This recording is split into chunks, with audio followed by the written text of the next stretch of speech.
हा लाईट लावली तरी चालेल. हां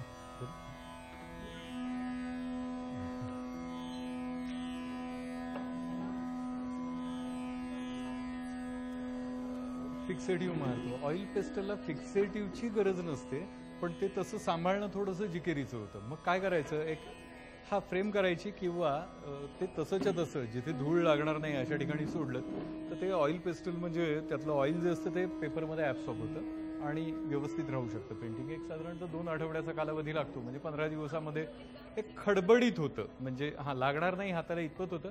किंवा त्यामध्ये मी असं सुचवेन की हेअर स्प्रे जर का मारला तर ते फिक्स होतं. आता मी काही पेंटिंग्स आणलेली आहेत माझी, ती पण मी दाखवतो तुम्हाला, म्हणजे तुम्हाला ते अजून कळेल.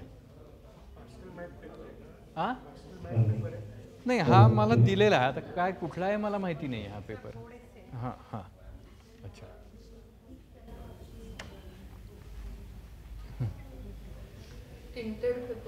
हा टिंटेड पेपर त्या टाईपमध्येच आहे. मी ग्रे पेपर सांगितला होता त्यामुळे त्याने तो टिंटेड ठेवलेला आहे. ऑइल पेस्टल शक्यतो आपण म्हणजे एवढं आपल्याकडे केलं जात नाही. ड्राय पेस्टल जास्त केलं जातं, पण ड्राय पेस्टलचा सगळ्यात मोठा तोटा हा असतो की जरी टिचकी जरी लागली त्याला किंवा कुठे तरी ते निघून जातं, कारण ते पावडरी आहे ते तसं, आणि तसं फिक्स नाही होत ते. त्याला ऑइल नाही वापरत, त्याला गम अरेबिक आणि टाल्क फिलर म्हणून एक असतं, तर ते टाल्क फिलर आणि गम अरेबिक अशाचं ते मिक्सिंग असतं सॉफ्ट पेस्टलला. आणि ऑइल पेस्टलमध्ये आपण पिगमेंट आणि जवळजवळ मी तरी निदान 3 ते 4 वेगवेगळी वॅक्सेस वापरतो त्याच्यामध्ये बाइंडिंगसाठी. हो, आणि ऑइल्स असतात त्याच्यामध्ये काही. तर त्याच्यामधलं एक महत्त्वाचं ऑइल म्हणजे आपल्याला याचं त्याला सनथिकन लिन्सीड ऑइल असतं ना, हां, तर त्याचा थोडासा अंश लागतो. किंवा मग ह्याचं आपलं अक्रोडाचं तेल असतं, तर ते सनथिकन जर का वापरलं, पण ते प्रचंड महाग असतं. जर का त्याची व्हिस्कोसिटी तुम्हाला प्रॉपरली सांभाळायची असेल तर ते घालता येतं आपल्याला, पण खूप मग किंमत वाढू शकते त्याची, त्यामुळे ते आपण वापरत नाही. पण अशा या रीतीने पेस्टल बनते. ऑइल पेस्टल म्हणजे काय आहे, ऑइल कलर ज्याने वापरलेला असेल, ऑइल कलर अगदी सॉफ्ट असतो, मी कसाही वापरू शकता, तर त्याला स्टिक फॉर्म दिला समजा मेणासारखा साधारणतः. हे जे पेस्टल्स आहेत ते आपण एक पेपर ठेवूया वाटल्यास इथे नंतर. प्रत्येकाने ज्यांना क्युरिओसिटी आहे त्यांनी ते वापरून बघा, स्मच करून बघा, म्हणजे तुम्हाला ते जास्त कळेल. त्याच्या पॉसिबिलिटीज मग भरपूर वाढतात ना, जर का स्मूथ पेस्टल असेल आणि प्रॉपरली हे होत असेल तर. नाही, हे ऑइल पेस्टल्स आहेत. हां, ते दिसताना तुम्हाला ते सॉफ्ट वाटलं असेल, हां, पण ते सॉफ्ट ऑइल पेस्टल्स आहेत.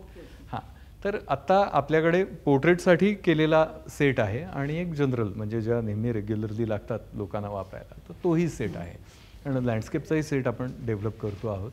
तर हे आणलेलं त्याचं कामही मी थोडंसं आणलेलं आहे काही दाखवायला. बघितलं तर तुम्हाला त्याची कल्पना येईल. मी मगाशी म्हटल्याप्रमाणे असा हा ऑइल पेस्टल असतो. आणि ऑइल पेस्टलचा सगळ्यात मोठा फायदा हा आहे की ड्राय पेस्टल वॉटर बेस असल्यामुळे तुम्ही तो किती जरी काम केलं त्याच्यामध्ये तरीसुद्धा तो डार्क जो आहे तो थोडा ग्रेइश असाच दिसतो, कारण वॉटर बेस आहे ना सगळ्यात शेवटी.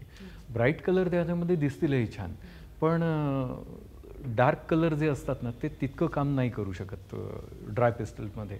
तर ते ऑइल पेस्टलमध्ये मात्र तो तुम्हाला इफेक्ट येतो की डार्क म्हणजे डार्क दिसतात. आता हा जो आहे हा ड्राय पेस्टलमध्ये इतका डार्क नाही देऊ शकत आपण. हां, तर हा ऑइल पेस्टलचा फायदा आहे. पण त्यामध्ये अशी गंमत आहे की ऑइल पेस्टलचा एक बॉक्स घेतो आपण आणि त्यातल्या काही, आता मी जो स्टडी केलेला आहे तर जितक्या आर्टिस्टची मी कामंही बघितली आणि त्यांचे पेस्टलचे बॉक्सेस बघितले, तर काही विशिष्टच पेस्टल्स फक्त वापरलेले असतात. बाकीचा जो पूर्ण स्पेक्ट्रम असतो हा जनरली वाया जातो. हे पोर्ट्रेटमध्ये काम करणारं असेल तर हिरवा, निळा, पिवळा वगैरे हे कलर तर त्याला नकोसेच असतात, म्हणजे ते तसेच पडून राहतात त्याचे त्यांनी पैसे उगाचच तो देतो असं होतं ना. आपल्या पोर्ट्रेटच्या बॉक्समध्ये जे स्किन टोन्स, डार्क, लाईट आणि बेसिक टोन, 3 टोन हे आपण दिलेले आहेत. ह्याचं कारण असं आहे की त्याला तो कम्प्लिटली बॉक्स कन्झ्युम करता यायला पाहिजे. दुसरी गोष्ट म्हणजे की समजा एखाद्या पेस्टलमधलं एखादी शेड तुमची संपली तर तुम्हाला पूर्ण तो बॉक्स बाय करावा लागतो, बरोबर आहे. आपल्याकडे ते नाही होत. तुम्ही एखादी स्पेसिफिक शेड मला दिलीत तर ती तुम्हाला लूज पण मी पुरवू शकतो पाहिजे त्या क्वांटिटीमध्ये. आणि ह्यामुळे काय होतं तर पेस्टलच्या कामाचा साईजही खूप वाढू शकतो. ड्युरेबिलिटी तर ह्याला आहेच आहे, म्हणजे त्याच्यासाठी वेगळं काही करायची गरज नाही आहे. पण ह्या पद्धतीने ते काम होऊ शकतं.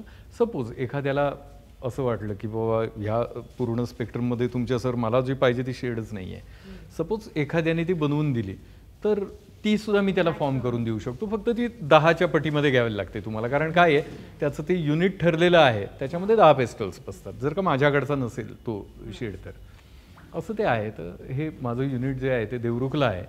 एक छोटीशी त्यातली गोष्ट सांगायची म्हणजे अशी आहे की मी क्लब महिंद्रा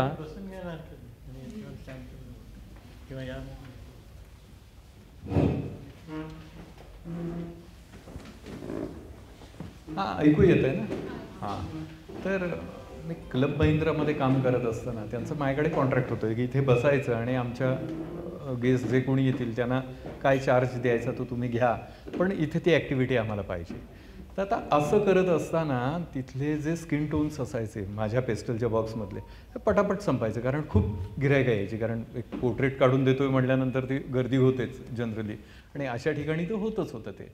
तर त्यावेळेला मग पिस्टल कुठल्या आणायच्या, पण तो अख्खा बॉक्स मला, मी आत्ता जसं म्हटलं तसं तो अख्खा बॉक्स मला विकत घ्यायला लागायचा पूर्ण. त्यावेळेला पेंटल नावाची एक कंपनी आहे, आत्तासुद्धा बाजारामध्ये आहेत मला वाटतं त्या. हां, ती छोटी आहे पेस्टल, पण त्या जरा चांगल्या आहेत, कम्फर्टेबल आहेत त्या पेस्टल्स. पण मग ते घेतलं तरी ते स्किन टोन संपल्यानंतर माझ्यासाठी तो बॉक्स युजलेसच व्हायचा ना. मग माझ्याकडे साधारणतः एवढ्या उंचीच्या पेंटलच्या बॉक्सेस सापडल्या, आणि नंतर ती पेंटिलची कंपनीज बंद झाली, त्यांनी भारतामध्ये बिझनेसच करायचं सोडलं. मग आता अशा परिस्थितीमध्ये मग करायचं काय, तर तेव्हा थोडा रिसर्च मी साधारणतः 2012-13ची गोष्ट सांगतोय, मी तो रिसर्च चालू केला. मग ते पहिलं येऊन अडकलं ते पिगमेंटपाशी अडकलं. मग पिगमेंट कळल्यानंतर मला वॅक्सेस कळायला लागली, थोडीशी केमिस्ट्री कळली, अनेक गोष्टी त्यातनं कळल्या मला. आणि नंतर साधारणतः आत्ता 3-4 वर्ष झाली असतील आपलं प्रॉडक्ट चांगल्यापैकी एस्टॅब्लिश झालेलं आहे आणि भारतभर आपण पाठवतो ते. म्हणजे मला वाटतं राजस्थान आणि काश्मीर या 2च ठिकाणी माझ्या पेस्टल गेलेले नाहीत, पण बाकी ठिकाणून आणि या 2-2दा ऑर्डर आलेले आहेत. म्हणजे असं नाही एकदा घेऊन बघितलं पण ते काय जमलं नाही वगैरे असं नाही झालेलं आहे कोणाच्याही बाबतीत. तर असं आहे. चालतंय का हे, का येतंय ना ऐकू? हां, आणि काही प्रश्न असतील तरी विचारायला हरकत नाही. आता पेस्टल हा प्रकारच एवढा आहे की रोज आयुष्यामध्ये तो येत नाही कोणाच्या. जे प्रॉपरली त्याच्यामध्ये काम करतात त्यांनाच तो तेवढा डीपली त्याच्यामध्ये जाता येतं. पण ऑइल पेस्टल हे असं माध्यम आहे की तुम्हाला काहीही पॅलेट, ब्रश, कुठलं सॉल्वंट, पॅलेट साफ करण्यासाठी रॅग्स वगैरे यातलं काही लागत नाही. तुम्ही 4 स्टिक्स उचला, जाऊन बसा कुठल्याही स्पॉटवर, तुम्ही खूप छान काम करू शकाल. अशा पद्धतीचं ते असतं. एक राहुल आहे का? नाही आलेला, बरं. हां, जरा येशील नचिकेत. आता काही मी कामं दाखवतो ती तुम्ही बघा. म्हणजे मी स्वतः स्टंट झालो होतो की अरे हे ऑइलमधलं काम आहे का हे पेस्टलमधलं आहे. स्वतः मीच केलेलं काम मला लांबून मला पटकन स्टुडिओमध्ये कळलं नव्हतं. तर ती बॅग आहे ना, बॅगेमध्ये काम आहे ती जरा याच्या हातात दे, मी एक दाखवू दे. बॅग आहे ना माझी, त्याच्यामध्ये कामं आणली आहेत मी, बरं जरा दाखवूया सगळ्यांना, म्हणजे अजून ती स्पष्टता येईल त्याची. पण हां हां अवेलेबल नाही आहे, पण मी तो फॉर्म करून देईन. मी लँडस्केप्सच बेसिकली आणले आहेत जास्त, कारण पुण्यामध्ये जरा लँडस्केपचं आहे, वातावरणही आहे आणि काम करतातही लोक, खूप छान काम चाललं आहे. लँडस्केप्सच होतं. नाही, ऑइल कलर नाही करता येत. बरोबर आहे, बरोबर आहे. हां, ते वाळतंही पटकन आणि अशा याने ते आणता येतं.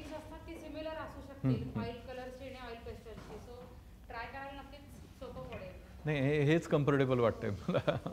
हां, आणि आवाज येतोय मला वाटतं शेवटपर्यंत, त्यामुळे काय प्रॉब्लेम नाही.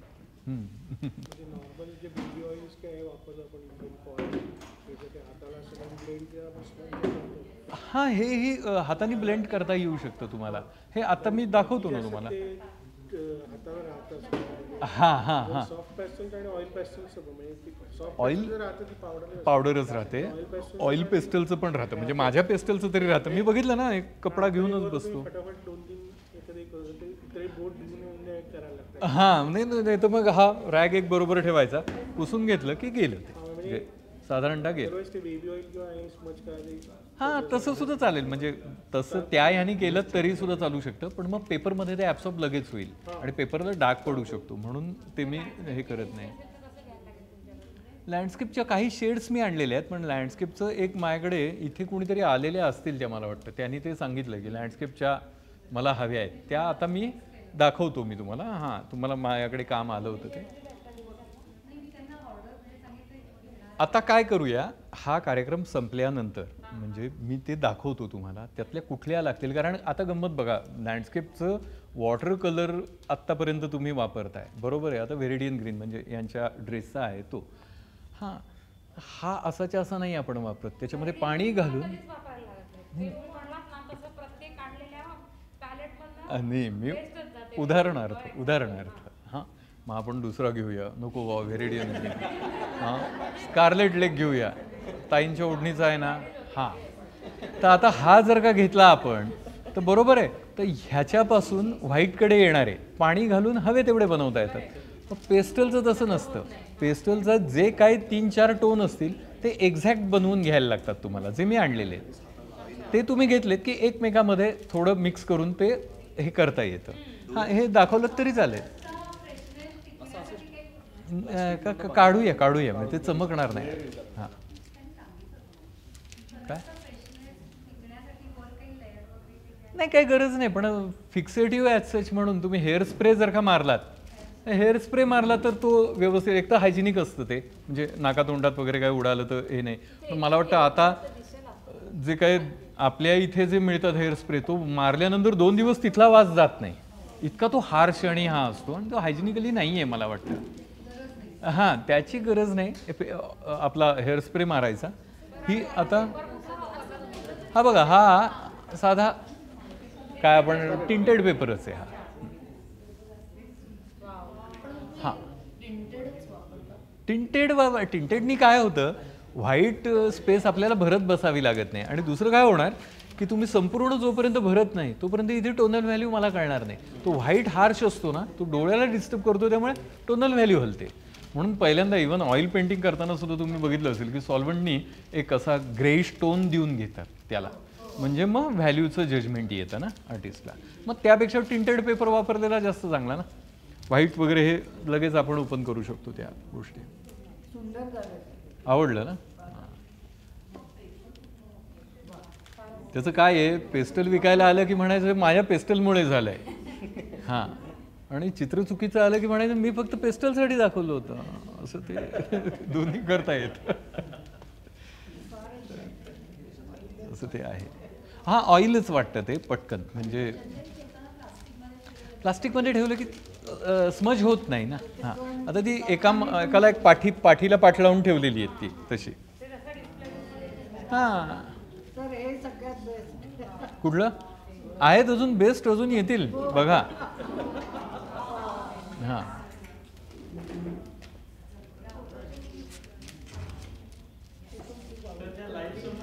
हां, हे जे ना नचिकेत, हां हे दाखव जरा. आता या सिरीजमधलं हे पहिलं, म्हणजे मी लँडस्केपचा जेव्हा विचार केला ते हे जे दाखवतोय ना हे पहिलं आहे त्यातलं. शार्प एकदम, रंग छान शार्प येतात आणि ऑइलमधलं काम वाटतं ते. हां, ऑइलमधलं.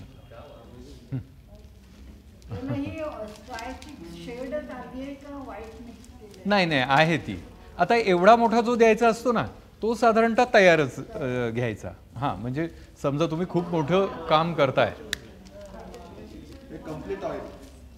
हां, ऑइलच वाटतं ते. आता पहिल्यापासून तुम्ही ऐकताय त्यामुळे तुम्हाला हे कळू शकतंय. उशिरा आला तर कसं कळणार ना काय काय चाललं काय नाही. तर असं आहे ते. तर हा जो आहे ना, आता सपोज एखादा आर्टिस्ट आहे आणि त्याला समजा करायचं आहे. हां,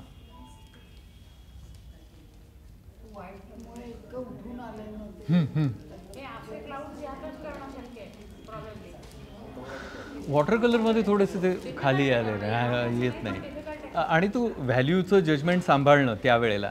आणि बेसिकली काय होतं, आपल्याकडचे जे वॉटर कलर्स आहेत ना हे वाळल्यानंतर वेगळे दिसतात. खरं वॉटर कलर वाळल्यानंतर वेगळं दिसतं का म्हणे.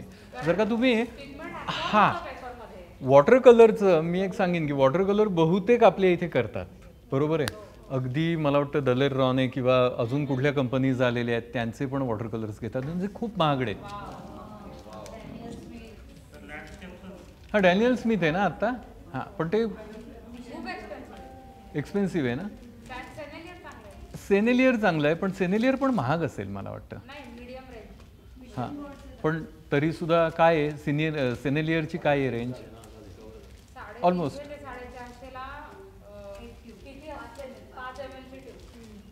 अहो ही स्वस्त मग पुण्यात यायला पाहिजे बरं का, याला स्वस्त जर का म्हणत असेल तर आम्हाला कॉम्प्लेक्स आला हो ऐकताना की यायला म्हणजे आपण काहीच नाही रे फार नाही हो, बॉक्सवर प्रिंटेड प्राइस मी टाकून आणली ना, मला आता त्याचं जरा वाईट वाटतंय. पण एक गंमत सांगतो, वॉटर कलर जो तुम्ही वापरता, हां इथे एक जण आहे, आता मी नचिकेतला सांगितलं, ह्यानी तो वॉटर कलर वापरून बघितला आहे, ज्याचं सगळ्यात जास्त कव्हरेज आहे. सांगतो तर तो वॉटर कलर स्वतः तुम्ही तयार करायला शिका, कारण तो हार्डली 10 ते 12 रुपयाच्या वरती त्याची प्राईजच नाही आहे, ज्याची तुम्ही 350 मोजताय. काय असतं, कंपनीमध्ये वॉटर कलरची केक तयार करायची असेल त्यांना, किंवा तो ट्यूबमध्ये फिल करायचा असेल, तर त्याच्यामध्ये necessarily Rio powder 1 Rio powder 2 ह्यातलं एक फिलर घालावं लागतं. फिलर घातल्यानंतर पिगमेंटची जी पकडून राहण्याची सरफेसची कपॅसिटी असते ही डॅमेज होते. आपण जे रंग वापरतोय ना, ह्याचं कव्हरेज खूप असलं पाहिजे. म्हणजे समजा 8 नंबरचा ब्रश तुम्ही एकदा बुडवलात तर ऑलमोस्ट क्वार्टर साईजचा हाफ तुम्हाला रंगवता आला पाहिजे, एवढा नाही रंगवला जात आपला. हा का नाही जात, तर तुम्ही एकदा वॉटर कलर बनवणं म्हणजे त्यातले बरेचसे इन्ग्रेडियंट आहेत ना, हे तुमच्या घरामध्येच आहेत. हा एकदा बनवून बघा. अक्षरशः जसं मुलांना ते चाटण करतात ना, तितके त्याला किती वेळ लागतो, त्याच्यापेक्षा दुप्पट वेळ वॉटर कलर बनवायला लागतो. तुम्ही बिलीव्ह करणार नाही, पण मी वॉटर कलर्स बनवलेले वापरून बघितलंयच ना, आणि ते सांग जरा सगळ्यांना, कारण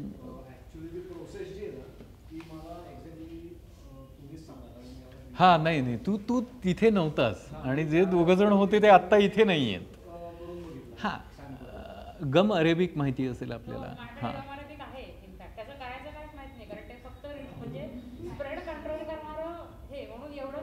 नाही, गम अरेबिक हे वेगळं काहीही नाही आहे.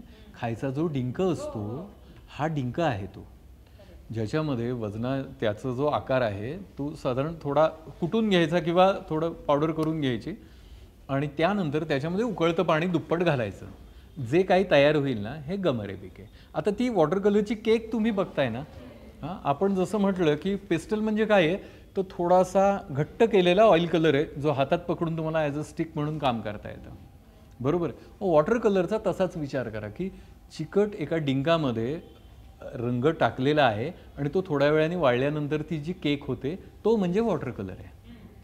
हाच वॉटर कलर आहे. ह्याच्यामध्ये जर का तुम्ही ती क्वांटिटी वाढवण्यासाठी, कारण काय असतं तर मॅजेंट आहे किंवा कोबाल्ट ब्ल्यू आहे, तर हे जी पिगमेंट्स आहेत ना ही फार महाग आहेत. हे कोबाल्ट ब्ल्यू तुम्हाला वाटतं 1200 डिग्रीला तो फायर करावा लागतो 3 तासापर्यंत, आणि त्यानंतर त्याची वॉशिंग प्रोसेस ही 8 ते 10 वेळा वॉश करायला लागतो तो. आता 5,500-6 हजारांनी हा रंग जर का आला तर तो कंपनीला कसा परवडेल तुम्हाला त्या याच्यामध्ये द्यायला. ऑब्व्हियसली ते त्याची क्वांटिटी किंवा त्याचा जो हा आहे तो वाढवण्यासाठी त्याच्यामध्ये फिलर घालतात. हा रंग वापरू नका, तुम्ही स्वतः रंग बनवायला शिका. मी आता माझं एक आर्ट कॉलेज असं आहे की जिथे ऑइल कलर, पोस्टर कलर्स आणि वॉटर कलर मुलं विकत घेत नाहीत. हां माझ्याकडे हां नाही पण ती अतिशय स्वस्त असतात. 100 रुपयाला 100 ग्रॅम. कारण काय आहे, हां एक मिनटं, 850 रुपये किंवा 900 रुपयांनी ते मला मिळतं, मी ते 1000 विकतो साधारणतः, कारण ना ते मला क्वांटिटीत घ्यायला लागतं. असं 1 किलो पिगमेंट तुम्हाला कुठली इंडस्ट्री देत नाही. ते 25 किलोची त्यांची बॅग येते, आणि दे रिस्ट्रिक्टेड फॉर दॅट की 25 किलो भैया लेना आहे तो ले लो, नाही तो छोडो वगैरे अशीच सुरुवात करतात भाषा. त्यामुळे 25 किलो तुम्ही घेतलात की 25 किलो तो ऑइल पिस्टलला आणि याला लागत नाही ना. ऑइल कलर किती जण आपल्यामध्ये करता कोणी? ऑइल कलर्स करणाऱ्यांनी तर पिगमेंटचा ऑइल कलर वापरा, फंगस कधीही येणार नाही. कारण फिलरला फंगस येतो, पिगमेंटला किंवा ऑइलला फंगस येत नाही कधी. तर तेव्हा ही जर का प्रोसेस, आणि काय होतं माहिती आहे, आपण जेव्हा ते मेकिंग शिकतो ना तेव्हा ना त्याच्या पॉसिबिलिटीज लक्षात येतात.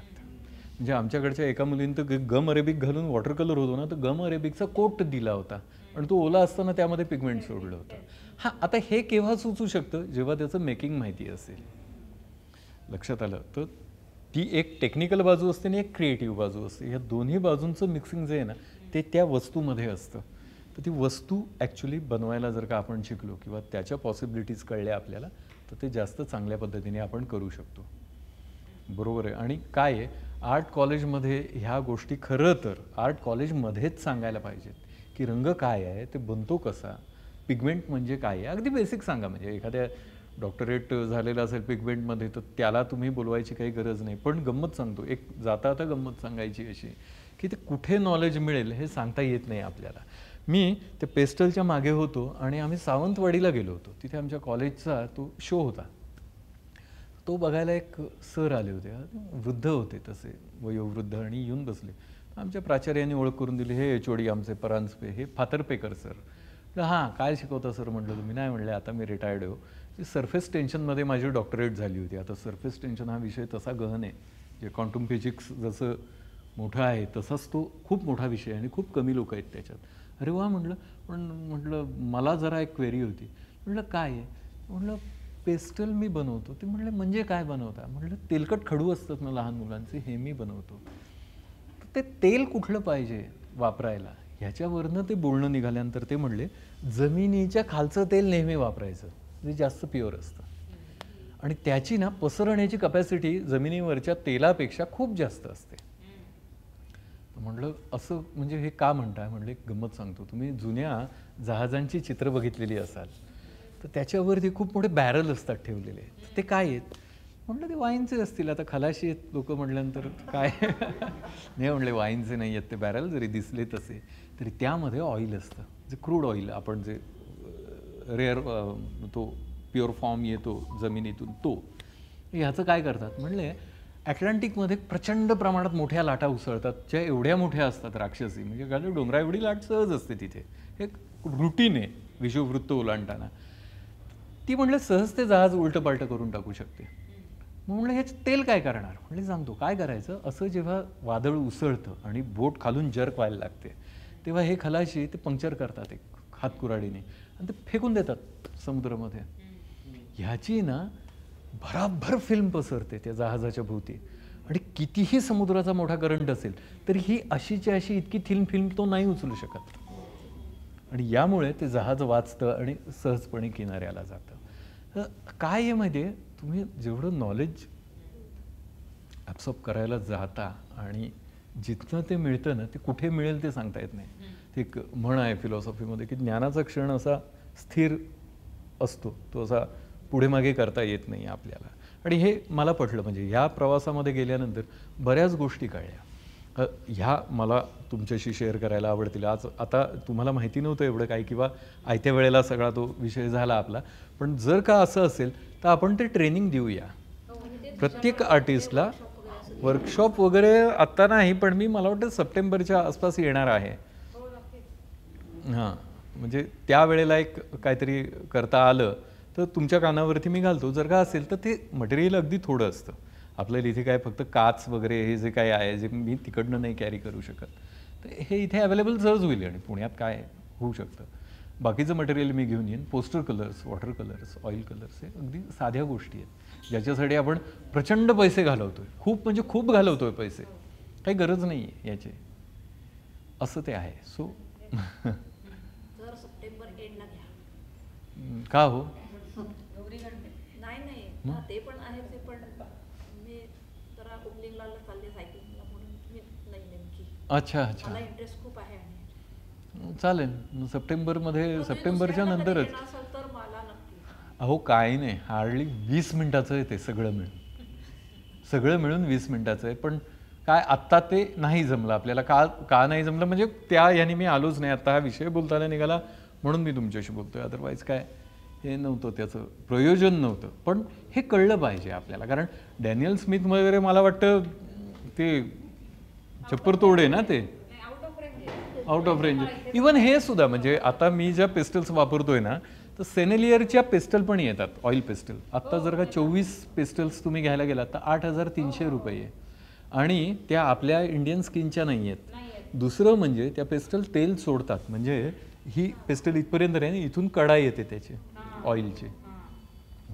अर्थात ते त्याचंही कौतुक करतात, बघा किती प्रॉपर तेलकट आहेत आमच्या पेस्टल. हां, आणि त्याच्याबद्दल तक्रार केली तर सांगतात आमचा स्पेशल पेपर आहे तो वापरा, म्हणजे मग त्या चांगल्या होतील.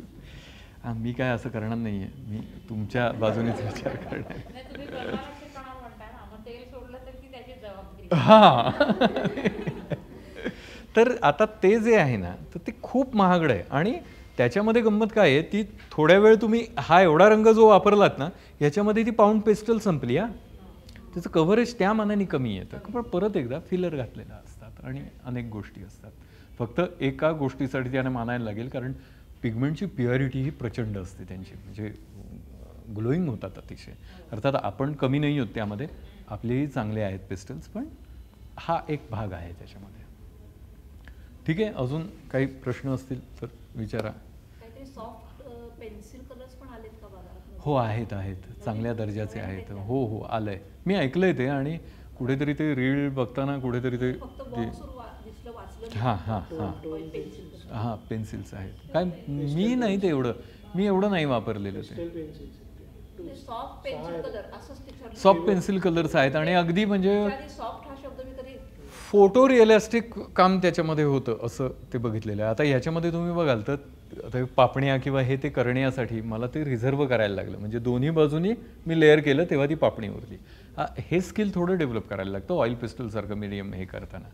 पण अदरवाईज तुम्हाला अगदी बारीक काम ज्यांना करायची सवय त्यांना नाही ते तसं येणार, म्हणजे त्यांना तो थोडं एफर्ट घ्यायला लागतील. हां, थोडं बोल्ड आणि फ्युजिटिव्ह साधारणतः दिसतंय. या सर, बसा ना, इकडे बसलात तरी चालेल. हां, ठीक आहे. हां, DCAD नावाचं आर्ट कॉलेज आहे आमचं, Devrukh college of art and design. हे देवरुखमध्येच आहे. हां, देवरुखमध्ये आलायत का कुणी?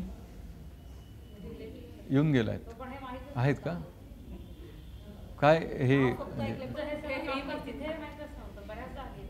होय का?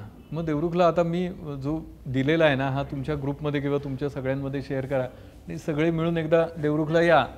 मग तिथे आत्ता मी सांगितलं की इथे आमच्याकडे एक मोठं कला संग्रहालय आहे, ज्याच्यामध्ये ओरिजिनल जुनी 100 वर्षापूर्वीची. देवरुख कोकणात आलं. संगमेश्वर माहिती आहे? संगमेश्वर म्हणजे संभाजी महाराजांना जिथे पकडलं ती जागा. त्या संगमेश्वरून 15 किलोमीटर आतमध्ये देवरुखकडे जाणारा रस्ता आहे. तसेच पुढे गेलात की साखरप्यात तुम्ही उतरता, म्हणजे आंबा घाटातून जो साखरपा लागतो. कोकणची ही दारच आहेत, म्हणजे दोन्ही बाजूनी हायवे आहे, मध्ये 15 किलोमीटरवरती देवरुख आहे. तू कधीही या. अगदी ग्रीनरी वगैरे असं जे आहे ना, म्हणजे आपल्याला जे प्लेन एअर पेंटिंगवाल्यांना ज्याचं थोडं फॅसिनेशन वाटतं. मार्लेश्वर तिथून जवळ आहे. अगदी म्हणजे टिपिकल कोकणासारखं आहे ते. आणि येऊन तुम्ही, आणि आमच्याकडे बरेच जण वर्कशॉप घेतात म्हणजे लँडस्केपचे, त्यामुळे डू कम टू अस असं मी सांगेन. आणि ते संग्रहालय पण तुम्हाला बघता येईल, खूप छान आहे. म्हणजे आचरेकरांची मूळ कलाकृती किंवा हळदणकरांचं मूळ वॉटर कलर हे आपल्याला बघायला आता मला वाटतं मुंबई किंवा असंच जायला हवं ना. डायरेक्ट गाडी आहे आमच्याकडे इथं. रात्री स्वारगेटवरनं, म्हणजे पिंपरी चिंचवडवरनं ती रात्री 8 वाजता निघते. 8:45चं टायमिंग सांगितलेलं आहे, 9:15 पर्यंत येते स्वारगेटला. हां, असंच आहे, हे कल्चरच आहे तिकडचं. देवरुखला शेवटचा स्टॉप देवरुख आहे.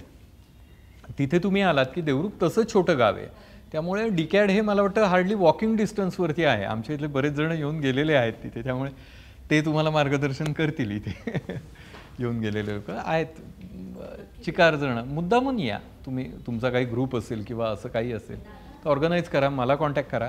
राहण्याची किंवा याची त्याची व्यवस्था सगळी आहे. म्हणजे माझं कॉलेज जे आहे ना, तर त्याच्यामध्ये काय सगळ्या रूम्स तर भरलेल्या नसतात आणि त्या अतिशय स्वच्छ आणि चांगल्या आहेत, डिसेंट आहेत. केव्हाही येऊ शकता तुम्ही. एक मला वाटतं ह्या लोकांनी ठरवलेलंच आहे, नचिकेत दामले आणि या सगळ्यांनी येत आहेत ते, म्हणजे सप्टेंबर नंतर त्यांचं चाललं आहे.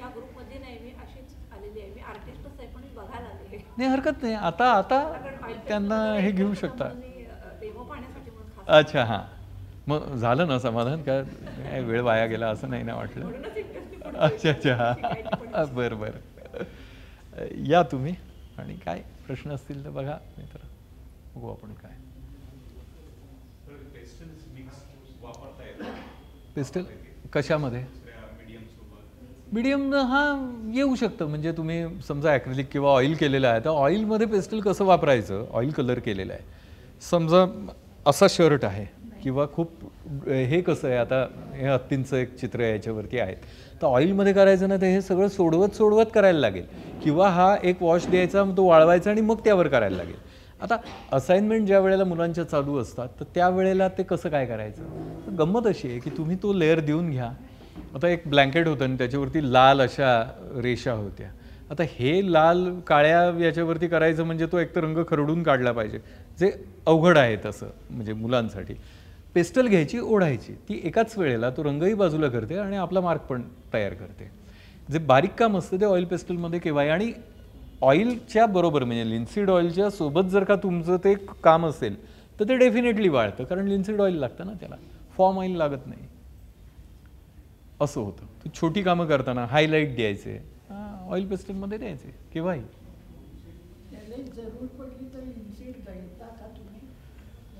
नाही, ह्याच्यामध्ये नाही. ह्याच्यामध्ये फॉर्म ऑइल म्हणजे बेसिकली पॅराफिन ऑइल असतं, ते रेडिएट करून घ्यायला लागतं, म्हणजे ते वाळणार नाही कधी.